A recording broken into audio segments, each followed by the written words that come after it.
Salutare tuturor, bine am găsit un episod de canal. Astăzi să vă arăt cum puteți să vă instalați Grand Theft Auto Vice City mod. Deci, dați pe Happy Mod și căutați și dați la GTA.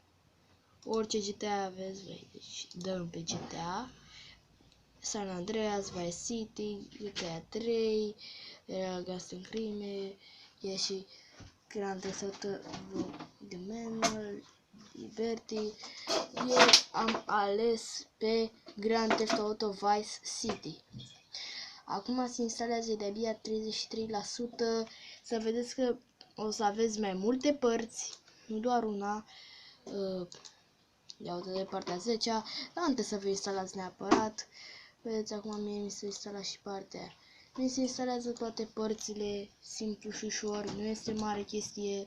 O să vi se instaleze repede, după aceea o să vă bucurați de GTA Vice City, ca Barosani. Ia uitați, vedeți. Deci deja multe părți instalate. Cum atunci cu acest episod puteți să vă instalați orice vreți voi. Eu am ales GTA-ul, eu m-am plictisit fără el, dar GTA Vice City se instalează aici, nu știu de ce a dat pauză, dar în fine. Cam atunci cu acest episod, eu am fost Florin. Dacă mai vreți de nu să episode, dați un like, un subscribe.